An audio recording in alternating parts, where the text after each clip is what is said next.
My hair looks like this right now, I will continue to record, but in the next clip, it's not going to look like this. I'm getting a haircut. Alright, anyway.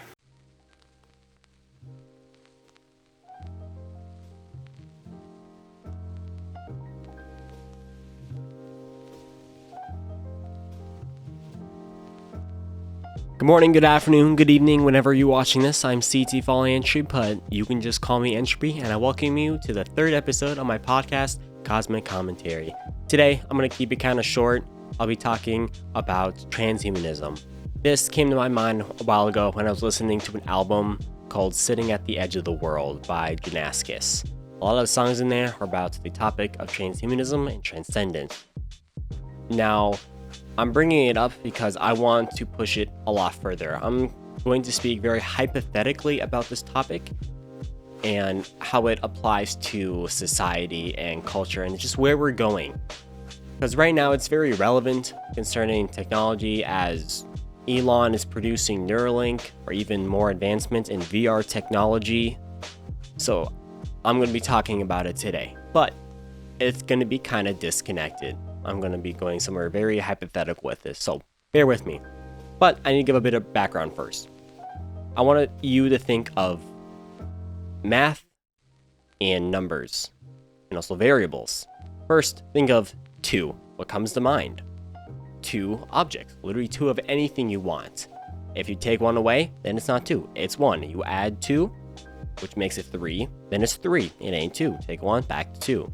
So two will always mean two, and it will always represent two physical objects. And without either one or the other, it cannot be two. Now, when you look at variables, variables were purposely made to be completely void of needing objects. That was a really big mental struggle when variables and imaginary numbers were first being made, to mentally process this disconnect of the physical objects from this mathematical concept called variables. These numbers that it doesn't matter how many objects you make it represent, it will always just be itself.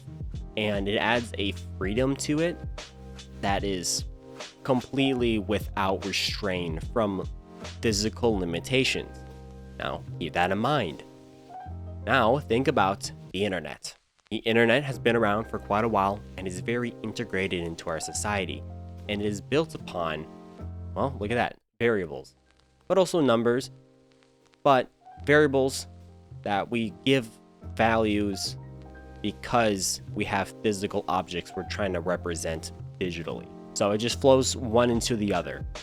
So really, when you look at the digital plane, it is purposely made, not purposely made, but unintentionally or intentionally, is very dividing and disassociating from physical objects. Now, of course, there's a lot of physical attributes that we give variables on the internet. Like me right now, I'm making this digital through a camera that's going to be ran through a program with just equations and numbers that create an image for you to see. And that's very interesting to think about. Because otherwise, without that, you wouldn't be seeing this right now, this camera footage, or this on YouTube. So when you start dwelling in the topic of transhumanism and just the ultimate goal of it, you can kind of look at it from two different perspectives at least. So you can look at it from an evolutionary standpoint where it's survival of the fittest. We join it, or we as a human race will not survive because technology will take us over. I think technology's kind of taken us over, but it hasn't ruled us, and that's kind of the point of transhumanism, so that it won't just rule us and we aren't destroyed. Or you can look at it from a spiritual standpoint where people want to move their soul and their consciousness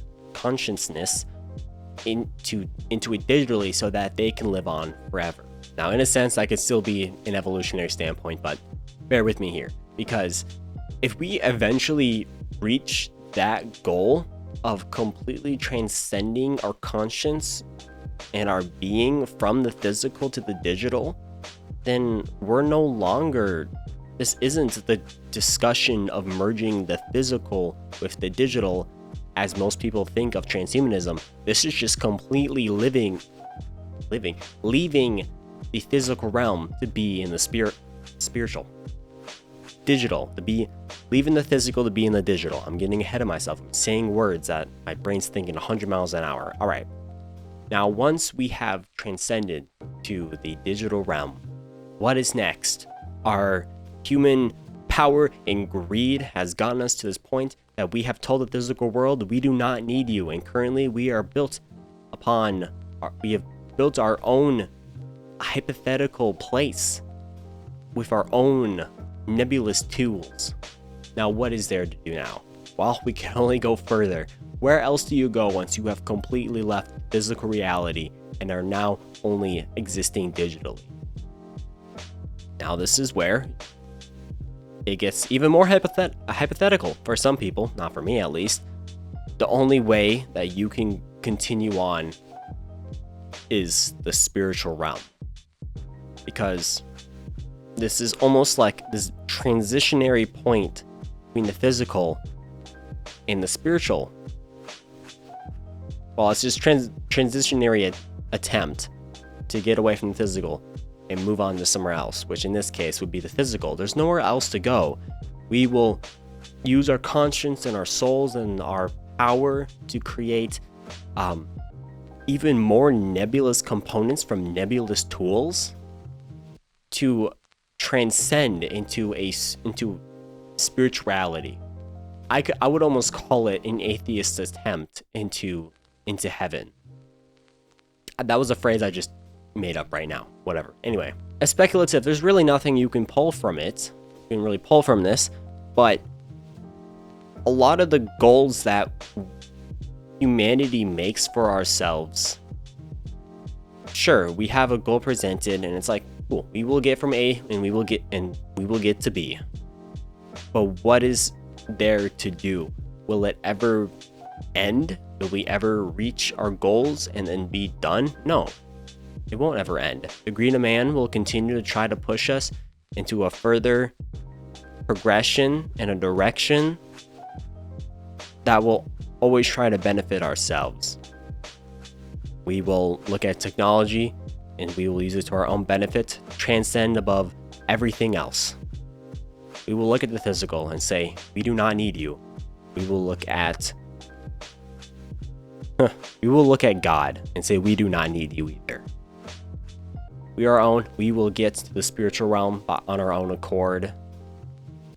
And I really believe that is the attempt that's happening. Now, I've definitely taken quite a hard turn into a topic of discussion about religion, even my religion. I just believe that transhumanism is definitely an attempt to tell God that we do not need you to get to kingdom come. But otherwise, that's just my statement. That is a claim, and a lot of things I presented are hypothetical. But that's really all I have to say today. I'm very tired today. I'm so emotionally drained right now. The weather has not been good, and it's been very gloomy and has been not enjoyable. So right now I'm kind of tired. Got my haircut. I'm just trying to adjust to that. Because does anyone else have the experience where they get a haircut and they think they look absolutely ugly, and then 2 days later they're like, actually, I look really good. Whatever. Anyway, I'm getting off topic. That was all I have to say today. Keeping it short. Keeping under 10 minutes by the looks of it. Otherwise, I thank you for listening to me ramble. And I will see you in the next episode with hopefully something that's a bit more longer. Maybe not 17 minutes. Give your feedback if you enjoy something that's 10 minutes or something that's like almost 20 minutes. But otherwise, I thank you, and I will see you in the next video.